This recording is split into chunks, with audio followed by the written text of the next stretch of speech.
हल्द्वानी के कुसुमखेड़ा में केंद्रीय सैनिक बोर्ड नई दिल्ली और सैनिक कल्याण विभाग उत्तराखंड के राज्य सैनिक बोर्ड ने संयुक्त रूप से आज़ादी का अमृत महोत्सव कार्यक्रम के तहत पहली बार आउटरीच कार्यक्रम का आयोजन किया। इस दौरान हेल्थ कैंप भी लगाया गया, जिसमें मुख्य अतिथि केंद्रीय राज्य रक्षा एवं पर्यटन मंत्री अजय भट्ट और mayor doctor Jogendra Pal Singh Rautela, retired major general Inderjit Singh और कमोडोर HP सिंह समेत तमाम लोग शामिल हुए। इस दौरान केंद्रीय राज्य रक्षा एवं पर्यटन मंत्री अजय भट्ट ने पूर्व सैनिकों, वीरांगनाओं, शहीदों और उनके आश्रितों को नमन करते हुए कहा कि देश के विकास और सुरक्षा में सैनिकों का अहम योगदान है। उन्होंने कहा कि भारत सरकार सैनिक कल्याण के लिए कई महत्वाकांक्षी योजनाएं संचालित कर रही है। सरकार तमाम युद्ध हो, सीमांत झड़पों और आंतरिक सुरक्षा में शहीद हुए सैनिकों और अर्ध सैनिकों की वीरांगनाओं और उनके आश्रितों को एक मुश्त 10 लाख का अनुदान दे रही है।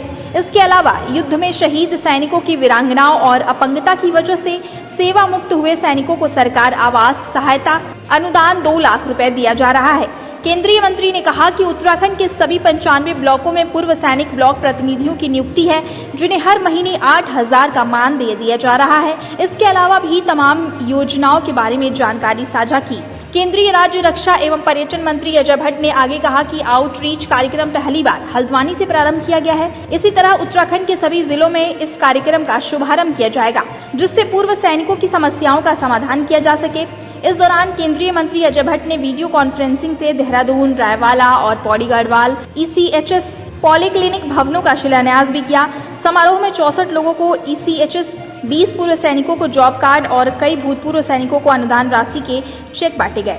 इस मौके पर सैनिकों के कल्याण को लेकर पेंशन ECHS UPNL सैनिक कल्याण विभाग की तरफ से स्टॉल लगाए गए थे। वहीं सरकार की नीतियों को लेकर पूर्व सैनिकों के अलग अलग मत देखने को मिले। यूपी एरिया के द्वारा सिग्नल रेजिमेंट ने हमारा उत्तराखंड है उसमें विकास नगर, रायवाला, पौड़ी में ECHS के उद्घाटन किया हुआ है। इस उद्घाटन के लिए हम यूपी एरिया और सिग्नल रेजिमेंट का दिल की गहराइयों से स्वागत करते हैं और हम इसी प्रकार से आशा करते हैं कि इसी प्रकार जिस प्रकार से ने वहाँ पर काम किया है, उत्तराखंड में हर जगह पर ECHS के कैंप लगाए जाए।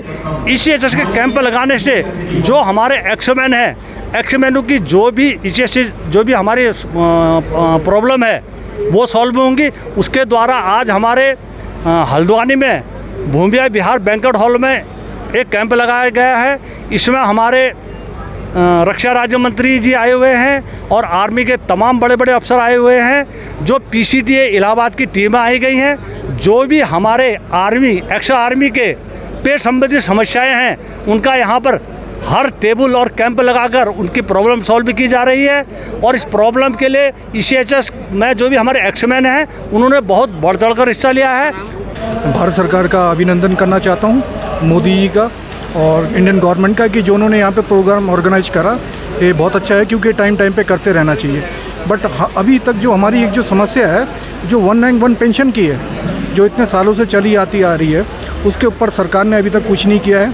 जबकि 3 महीने का टाइम सुप्रीम कोर्ट ने भी दिया था, उसके ऊपर 3 महीने बीत गए, उसके बाद भी कोई भी उसके बारे में सरकार कोई आगे कुछ नहीं बता रही है, जो कि एक बहुत ही दुखद घटना है। क्योंकि यहाँ पे बहुत सारी वार विडोज़ हैं, बहुत से फौजी रिटायर्ड हो चुके हैं, जिनमें से कि कम 6-7 लाख लोग तो मर ही चुके हैं।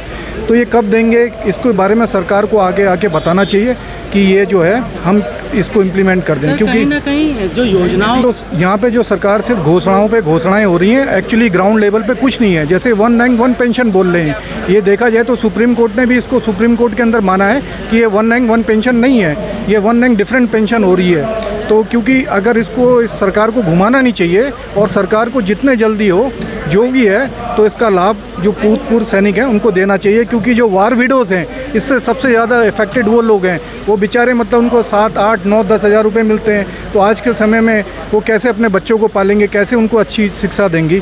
तो मैं यही कहना चाहूँगा कि जो आपने कार्यक्रम करा है उसके लिए बहुत ही अप्रिशिएबल है कि आप जो कर रहे हैं। तो साथ में साथ जो 191 पेंशन की घोषणा है उसको जितने जो अपने जो बढ़ाते जा रहे हैं, प्लीज़ ऐसा मत कीजिए, इसको जितने जल्दी हो इसको लागू करने की कृपा करें। पूर्व सैनिकों को जो लोग अपने घर में अपने बच्चों के साथ अपने कारोबार में व्यस्त हैं और जो लोग बाहर नहीं निकल पा रहे, उनको यहाँ आने से पता पता चलेगा कि हमारे लिए क्या क्या फैसिलिटी बनी हुई है, सरकार क्या क्या फैसिलिटी दे रही है, जिसको हम गोल नहीं कर पा रहे हैं, अचीव नहीं कर पा रहे हैं। तो जो लोग कभी भी बाहर नहीं निकले हैं, जिनको समझ में ये नहीं आए कि क्या क्या अचीवमेंट है, क्या मिलना है आपको, किस रास्ते से मिलना, कैसे मिलेगा। सपोज आपको हॉस्पिटल जाना है तो क्या करना पड़ेगा, आपकी पेंशन नहीं आ रही तो आपने कहाँ जाना है, क्या करना है, और आपका मेडिकल सिस्टम ख़राब हो रहा है कहीं तो क्या होना है। आपके बुजुर्ग घर में हैं, बुजुर्ग हैं, सपोज उनको मेडिकल नहीं मिल रहा आपका, वन पेंशन वन रैंक का मतलब एज पर माई नॉलेज मैं आपको बताना चाह रहा हूँ, वो एक बहुत अच्छा स्कीम था। उससे हमारे कई लोगों को फ़ायदा हुआ और ख़ासकर उस तबके को फ़ायदा हुआ कि जो तबका पहले इससे वंचित था। और कुछ लोगों को इसमें फ़ायदा नहीं, कुछ लोगों को फ़ायदा होगा। एक रैंक एक पेंशन का अभी जो डिसीजन फाइनलाइज नहीं हुआ है, उसमें कुछ रेशियोज हैं अभी जो रुके हुए हैं इस काम के लिए। सर वो कहीं ना कहीं सरकार योजनाओं पे योजनाएं तो निकालती है, इसके चलते पूर्व सैनिक भी कहीं ना कहीं नाराज़ दिखाई दे रहे हैं। पूर्व सैनिक नाराज़ होने का कारण ये है, ये मेरा भाई है और मैं हूँ, मैं सिपाही था, मुझे पूरा मिल गया, ये रेशियो हैं, इनको कुछ नहीं मिला तो अभी इनको गुस्सा तो आएगा कि यार मेरे भाई को पूरा पैसा मिल गया, मुझे मिला नहीं। एक बात।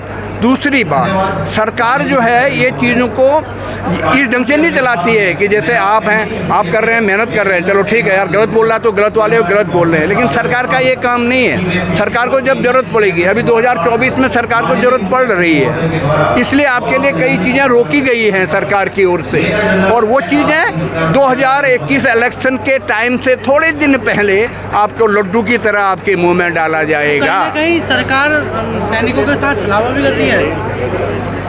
नहीं, देखो, दिखावट एक अलग चीज़ है, काम करना एक अलग चीज़ है।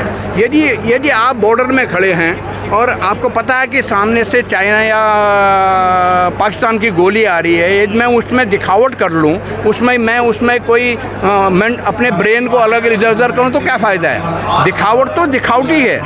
फ़ायदा जो है हर एक आदमी को जो है, अगर इससे अच्छी गाइडेंस मिले, जैसे सभी आदमी जो नौजवान हैं भर्ती के लिए, उनको जो है भर्ती में जो है जैसे 4 साल का बोला है, तो इसमें मिस अंडरस्टैंडिंग उनको हो रही है, इसको सही कर सकते हैं। हमारी जो जिम्मेवारी है, हमारे जो वर्टिकल्स पूरे के पूरे हर मिलिट्री स्टेशन तक पहुँचे हुए हैं, और जो एक्स सर्विसमैन है उसकी कोई भी समस्या होती है वो उस केंद्र में आ सकता है। पहले क्या होता था, एक्स सर्विसमैन को अगर मेडिकल की है तो मेडिकल के लिए जाता था, उसको डॉक्यूमेंटेशन के लिए, तो अलग अलग समस्याओं के लिए उसको जाना पड़ता था। तो ये एक ऐसा सिंगल पॉइंट कांटेक्ट है जहाँ की एक्स सर्विसमैन आ सकते हैं और स्टेशन हेडक्वार्टर में जो हमारा ESM सेल है वहाँ पे अपनी समस्याएं बताएं। मेरी पेंशन ठीक नहीं आ रही है, मेरे डॉक्यूमेंटेशन में कोई कमी है, या मेरी जो मेडिकल कार्ड है वो नहीं बना है, या मेरा CSD कार्ड नहीं बना है, या मेरे बच्चों के नाम दस्तावेज़ में नहीं है, मेरी फैमिली का नाम दस्तावेज़ में नहीं है, उनके नाम या डेट ऑफ बर्थ सही नहीं है, तो वो हमारे इस ESM सेल्स को आकर के बताते हैं।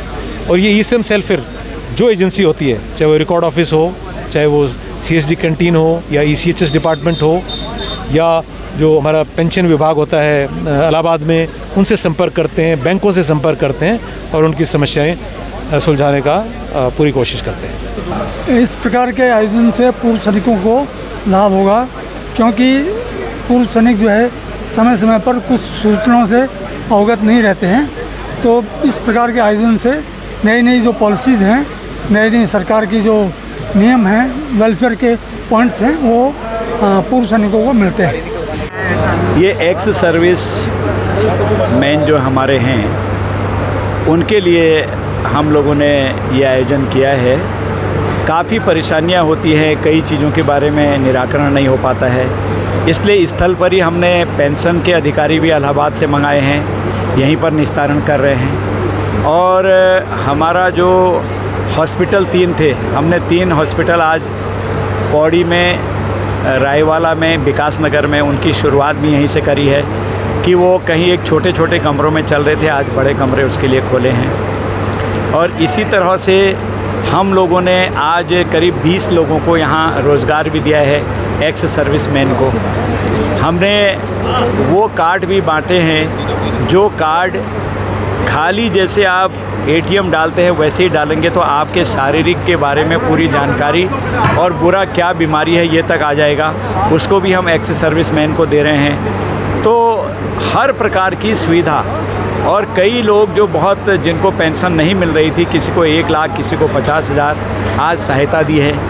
विधवा जो बहनें हैं उनकी लड़कियों के विवाह के लिए 50,000 रुपये देते हैं। ऐसे ही निःशक्त दिव्यांगजनों के लिए भी हम लोग अलग से पेंशन की व्यवस्था करते हैं।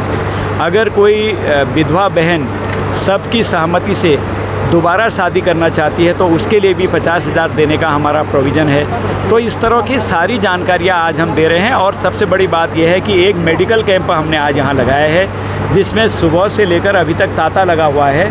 अच्छे स्पेशलिस्ट डॉक्टर यहाँ आर्मी के हमारे आए हैं, वो लोग सबको उचित ट्रीटमेंट भी दे रहे हैं। तो बन रहा है बताइए, विपक्ष की सरकारें चाहे कांग्रेस की हो कोई भी रही हो, 50 साल तक इसको लटका रही थी। जितने भी आयोग बैठे सारे आयोगों ने इसके विपरीत अपना मत दिया और उसके बावजूद माननीय मोदी जी ने इसको स्वीकार कर दिया। और अभी तक 50,000 करोड़ रुपए हम दे चुके हैं। और आगे भी पेंशन का जो रिवीजन होना है वो रिवीजन हर 5 साल में होता है। इधर कोरोना की वजह से थोड़ा दिक्कत आई, पहला ध्यान कोरोना पर था, इसलिए यथाशीघ्र उसका रिवीजन भी होने वाला है। तो नाराज़गी की कोई बात ही नहीं है। सुप्रीम कोर्ट में जो महोदय गए थे सरकार के खिलाफ, 1 रैंक 1 पेंशन हमको नहीं मिल रही है, गलत नीतियाँ है कह के, वो केस हार गए हैं। उसमें सरकार के पक्ष को मजबूत माना है। तो सरकार का पक्ष क्या है कि हर एक को पेंशन जाना, और हर एक को पेंशन जा रही है। 50,000 करोड़ रुपए में अभी तक कह रहा हूँ बांट चुके हैं पेंशन में।